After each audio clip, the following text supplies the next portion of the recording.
علیکم پیارے بچوں. تو پیارے بچوں کیسے ہیں آپ؟ پیارے بچوں آج میں آپ کو ایک واقعہ سناتی ہوں حضرت آدم علیہ السلام کا.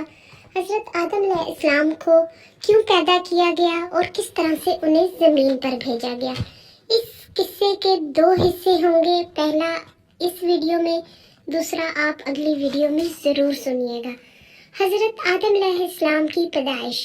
پیارے بچوں، حضرت آدم اللہ کے سب سے پہلے پیغمبر بھی تھے اور دنیا کے سب سے پہلے انسان بھی. اللہ نے آپ کو مٹی سے بنایا. بے شک یہ حضرت آدم علیہ السلام کی سب سے بڑی بزرگی ہے جو ان کے علاوہ کسی دوسرے انسان کو حاصل نہیں. حضرت آدم علیہ السلام سے پہلے کی مخلوق. حضرت آدم کے پیدا کیے جانے سے پہلے اللہ نے فرشتوں کو اور جنوں کو پیدا فرما رکھا تھا. فرشتے آسمانوں میں اور جن زمین میں رہتے تھے. فرشتوں کو اللہ نے نور سے جبکہ جنوں کو آگ سے بنایا تھا. اسی لیے فرشتے صرف اللہ کی عبادت کرتے تھے، ہر وقت اللہ کی حمد اور پاکی بیان کرنے میں لگے رہتے تھے. پیارے بچوں، فرشتے چونکہ نور سے بنے ہیں اس لیے وہ کبھی اللہ کی نافرمانی نہیں کرتے. اسی لیے اللہ بھی ہر اچھا کام فرشتوں ہی سے لیتا ہے. بادلوں کو فرشتے چلاتے ہیں، بارشیں فرشتے برساتے ہیں، لوگوں تک ان کی روزیاں پہنچاتے ہیں اور اللہ کے پیغمبروں تک اللہ کا پیغام یعنی کہ وحی بھی فرشتے ہی لے جاتے ہیں. پھر نیک لوگوں تک اللہ کے انعام بھی فرشتوں کے ذریعے ہی پہنچتے ہیں اور نافرمانوں کو سزا بھی فرشتے ہی کے ذریعے دی جاتی ہے. جبکہ جن آگ سے بنے ہیں اس لیے وہ اللہ کی خوب نافرمانی کرتے ہیں.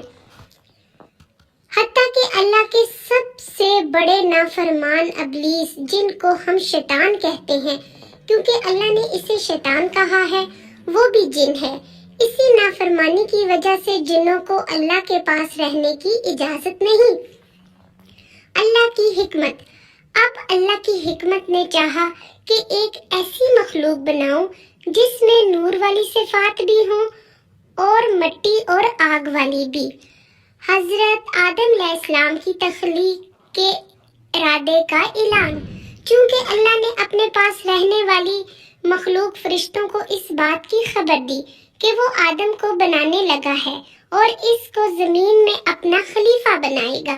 فرشتے یہ خبر سن کر حیرت میں پڑ گئے اور سوچنے لگے کہ اس سے پہلے زمین پر جنوں کو رکھا گیا تھا، انہوں نے تو کوئی بھی اچھا کام نہیں کیا.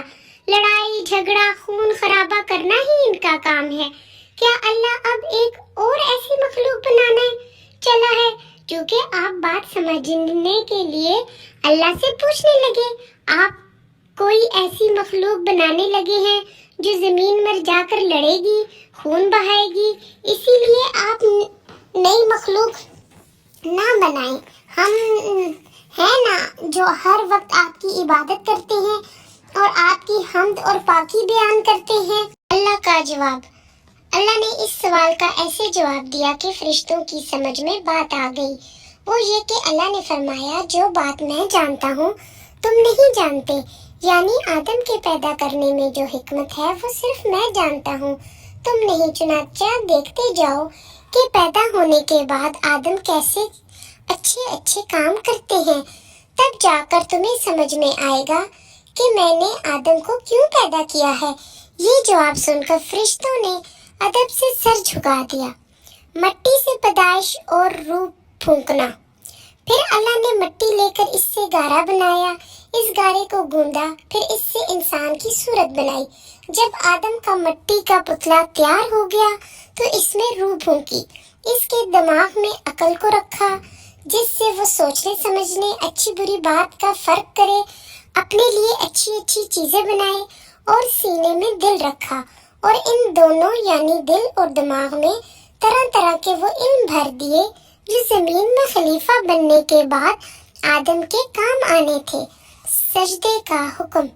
جب حضرت آدم علیہ السلام کو سجدہ کرنے کا فرشتوں کو حکم دیا کہ یہ میری محترم مخلوق ہے، علم کی بنا پر اس کا بڑا مقام ہے، اس لیے تم ان سب کے سب انہیں سجدہ کرو. فرشتوں نے اللہ کے حکم پر فوراً عمل کیا اور آدم کے آگے سجدے میں گر گئے۔ پیارے بچوں، یہاں ایک بات ضرور سمجھ لیں کہ فرشتوں نے آدم کو یہ سجدہ ان کے احترام میں کیا تھا، نہ کہ آدم کی عبادت کے لیے، کیونکہ آدم بڑی فضیلت والے بندے تھے۔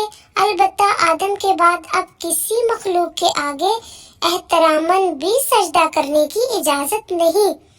خدا کا حکم ملتے ہی سب فرشتے آدم کے آگے سجدے میں گر گئے۔ ابلیس کی نافرمانی۔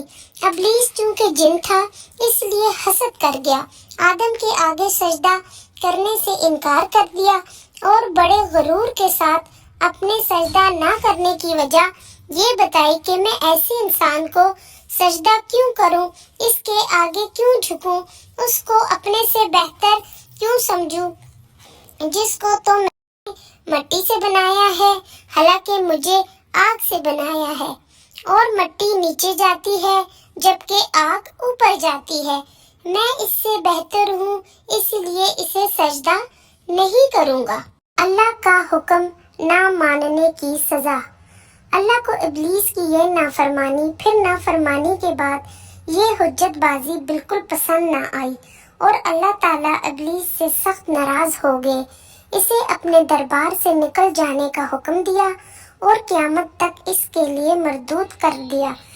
تو پیارے بچوں، یہ یہاں تک کی کہانی ہے۔ آپ کو میں آگے کی کہانی انشاءاللہ اگلی ویڈیو میں ضرور پوری سنا دوں گی۔ میرے چینل کو سبسکرائب کیجیے گا۔ پیارے بچوں، اللہ حافظ۔